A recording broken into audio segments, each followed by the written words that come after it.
आप जितना भी विश्वास में बड़ा कार्य करोगे, आप विश्वास में ज्यादा बढ़ोगे, आपके जीवन में समस्या इसलिए आएगी ताकि आपको पता चले कि आपका विश्वास का स्तर जो है वो बढ़ चुका है। अब आपको उदाहरण के तौर पर सोचो, मेरे ऊपर 100 रुपए का कर्जा है, या आपके ऊपर 100 रुपए का कर्जा है। अगर 100 रुपए का कर्जा है, सोचो मैंने आपको 100 रुपए दिया या आपने मुझे 100 रुपए दिया और हम रिटर्न मांग रहे, मेरा 100 रुपया दे दे, नहीं तो मैं घर पर आकर देखो क्या करूंगा। आपको कैसा लगेगा? जल्दी आ जा, 100 के 200 रुपए लेके चले जाओ। आपको फर्क नहीं पड़ेगा, क्योंकि 100 रुपया, आपको 100 रुपया चुकता करने के लिए कोई समस्या नहीं है, क्योंकि वो 100 रुपया। सेम उसी प्रकार आपकी जितनी भी बड़ी समस्या है, परमेश्वर उसको वैसे ही देता है, इतना ही है। आसान है इन चीजों से बाहर निकल गया, हम कहते हैं ओ इतना है, वो कहता है इतना ही है, हम कहते हैं इतना है, और वही समस्या है उसके सोच विचार में और हमारे सोच विचार में, वही फर्क है। आप जब ऐसी चीजों का सामना करते हो, जब आप ऐसी बातों का सामना करते हो, आपको उन चीजों का सामना करना है उनको हराने के लिए, क्योंकि वो आपको हरा नहीं सकते, वो आप पर जय प्राप्त नहीं कर सकते, क्योंकि आप परमेश्वर के संतान हैं, और परमेश्वर के जो संतान हैं उन्होंने पहले से ही पृथ्वी पर जय प्राप्त कर लिया है। आपने अपने कर्जों पर, अपने बीमारी पर, अपनी समस्याओं पर जय प्राप्त कर लिया है, लेकिन हमारी समस्या के सवाल हमारे अंदर उठते हैं, इसलिए हमारा विश्वास वहां पर कार्य नहीं कर पाता है, प्रभाव नहीं डाल पाता है, क्योंकि हम कहते हैं इतना सारा सवाल है, ऐसा क्यों हो गया और वैसा क्यों हो गया और ये क्यों हो गया, और मेरा शादी बस होने पर था और शादी टूट गया, कोई प्रॉब्लम नहीं है, कोई समस्या नहीं है। परमेश्वर बेस्ट रखा रहेगा, परमेश्वर सर्वोत्तम रखा रहेगा। आप निराश होकर रोते मत बैठो। मैंने कल के दिन एक बहन को फोन किया और मैं उनसे घर के बारे में बात कर रहा था। उन्होंने कहा पास्टर आपने सही समय पर फोन किया, क्योंकि मैं बस अब यहाँ पर रो रही थी। मैंने कहा क्यों रो रहे हो? उन्होंने कहा देखो कोई साथ नहीं दे रहा है, कोई मदद नहीं कर रहा है, कोई सहयोग नहीं कर रहा है। मैंने कहा जब तक आप इंसानों पर भरोसा करोगे तब तक आपका दिल टूटा रहेगा, क्योंकि आप इंसानों पर भरोसा करते हो। और ये मेरा किताब कहता है कि श्रापित है वो व्यक्ति जो इंसानों पर भरोसा करता है, लेकिन आशीषित है वो व्यक्ति जो परमेश्वर पर भरोसा रखता है। आप क्यों इंसानों पर भरोसा करें? आपको परमेश्वर पर विश्वास करने की जरूरत है। जब आपका हालत, आपकी कंडीशन खराब हो जाती है, आपको जानने की आवश्यकता है कि परमेश्वर ने आपको जन्म दिया है और आप परमेश्वर के संतान हैं, और आपने आपकी समस्याओं पर जय प्राप्त कर लिया है, और आपको वैसे उससे बात कर रहे हैं, ओह मैंने तुझ पर जय प्राप्त कर लिया है। आपकी बीमारियों पर आपने जय प्राप्त कर लिया है। आप जब बात करना शुरू करोगे और तब जाकर आप उन समस्याओं को अपने नियंत्रण में ले सकते हैं। यीशु मसीह जब अपनी नींद में से उठे उस नाव में से, तो तब आंधी और तूफान रुका नहीं था।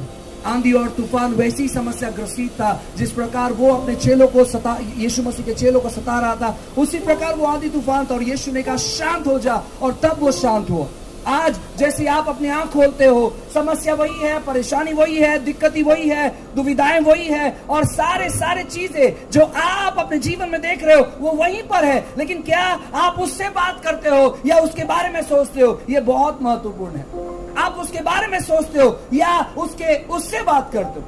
आप अपनी समस्याओं के बारे में बहुत सोचते होंगे, लेकिन उसी की वजह से आपका विश्वास कार्य नहीं करता है। आप उससे बात करना चालू करो कि परमेश्वर मुझे स्थिति से बाहर लेकर जा रहा है, परमेश्वर मुझे इन चीजों से बाहर लेकर जा रहा है। देखो आज शैतान के पास किसी प्रकार का अधिकार नहीं है। अपने पड़ोस वाले से कहो कि शैतान के पास किसी प्रकार का अधिकार नहीं है। थोड़ा सा जोरों से कहो कि शैतान के पास किसी प्रकार का अधिकार नहीं है। उसके पास सच में किसी प्रकार का अधिकार नहीं है। जब यीशु मसीह, बाइबल कहता है कुलुस्सी किताब में, कि वो जब क्रूस पर लटके हुए थे, वहां से नीचे उतरकर उसने शैतान का खुल्लम खुल्ला तमाशा बना दिया। तमाशा बना दिया, तमाशा बना दिया। इसका मतलब है, मैंने काफी बार कहा, मैं और एक बार कहना चाहता हूं, कोई तो व्यक्ति जो आपके एरिया में बहुत प्रसिद्ध गुंडा है, बहुत प्रसिद्ध, उसके बहुत सारे कॉन्टैक्ट्स हैं, सभी पॉलिटिशियंस के साथ, सभी पुलिस स्टेशंस में बहुत सारा उसका कॉन्टैक्ट है, संपर्क है, और सभी लोग उससे डरते हैं। अचानक एक जवान व्यक्ति उस एरिया में नया आकर वो शिफ्ट हुआ और नए तौर पर वो रहने लगा। और जब उस व्यक्ति को पता चला कि एक नया परिवार आया हुआ है, तो इसने प्रयास किया उस व्यक्ति को भी डराने के लिए, लेकिन यह व्यक्ति उसके बारे में कुछ नहीं जानता था। वो जैसे ही इसके जीवन पर हानि करने के लिए आया, इस व्यक्ति ने इतना जोरों से तमाचा मारा कि जो वहां का गुंडा था, जो वहां का दादा था, उसे चक्कर आया और वो नीचे गिर गया। और वो सारे बस्ती के बीच में ये सब चीज हुआ और सब लोग उसे देख रहे थे कि जवान व्यक्ति उस गुंडे को बहुत उसने मारा, उसने छाटा लगाया, उसने घूंसे लगाए, और वो जो वहां का गुंडा था वो अधमरा सा हो गया। वो अस्पताल में एडमिट किया गया, और अस्पताल में जब एडमिट किया गया तो पता चला कि उसके आधे शरीर को लकवा मार गया, क्योंकि उसने इतने जोर से चाटा मारा कि उसके कुछ नस जो है वो ब्लॉक हो गए, और उस व्यक्ति को आधे शरीर में लकवा मार गया। 2 महीने के बाद वो अस्पताल से बाहर आता है, और 2 महीने के बाद जब अस्पताल से बाहर आता है और वो आकर आप पर अपना अधिकार जमाना चाहता है, वो अपने आप को उसी प्रकार गुंडा समझता है। क्या लगता है आपको कि कितने लोग उस प्रकार डरेंगे जैसे वो पहले डरते थे? मैं आपसे कहना चाहता हूँ ना, उससे कोई नहीं डरेगा। क्यों? क्योंकि एक जवान व्यक्ति ने उसे बहुत पीटा और उसके वजह से उसके आधे शरीर को लकवा मार गया, और उसी की वजह से वो व्यक्ति का जो अधिकार था या जो डर था वो लोगों के जीवन से निकल गया। और ये व्यक्ति अब अपाहिज है, इसको सहारा की जरूरत है, इसको मदद की जरूरत है, इसको सहयोग की जरूरत है, इसको सपोर्ट की जरूरत है। ये व्यक्ति कुछ नहीं कर सकता है क्योंकि अधमरा सा हो गया है। मैं आपसे कहना चाहता हूँ, जब यीशु मसीह क्रूस पर नीचे उतर कर शैतान का खुल्लम खुला तमाशा बनाया, तो उन्होंने इसी प्रकार तमाशा बनाया। अब शैतान जो है, हालांकि बाइबल कहता है, पहले पत्र से किताब में अध्याय 5 में जब आप वचन 7-8 पढ़ोगे, लिखा गया कि वो शैतान गरजने वाले सिंह के समान है। वो इस खोज में रहता है कि इसको कब फाड़ का है, वो केवल ढूंढता है। वो विश्वासियों को फाड़ कर खा नहीं सकता है, क्योंकि उसके जो दांत है वो गिरा दिए गए हैं। इसलिए बाइबल कहता है, नीति वचन किताब में लिखा है कि आपके मुख में मौत और जिंदगी है, आपके जबान पर मौत और जिंदगी है। आपके पास वो सामर्थ्य है, मृत्यु का और जिंदगी का सामर्थ्य जो है वो आपके पास है। अब जब आप सोच विचार करते हो, प्रश्न करते हो, सवाल करते हो, शंका करते हो, और आप ये सोचते हो कि मेरा कुछ नहीं हो सकता है, मैं बेकार हूं, तब जाकर वो सामर्थ काम करता है और शत्रु आकर उन चीजों को थाम लेता है, और उसी की वजह से आपकी स्थिति नहीं बदलती है, उसी की वजह से आपकी परिस्थिति नहीं बदलती है, उसी की वजह से आपके बच्चे नहीं बदलते हैं, उसी की वजह से आपके जीवन में कार्य नहीं होता है, उसी की वजह से आप दुविधाओं से बाहर नहीं आ पाते। क्यों? क्योंकि आप कहते हो कि क्या फायदा है, क्या फायदा है। मैं आपसे कहना चाहता हूं, जिस दिन आपने प्रभु यीशु मसीह को ग्रहण कर लिया, उसी दिन आप परमेश्वर के संतान बन गए, और आपके लिए हर एक चीज परमेश्वर ने बदल के रख दिया।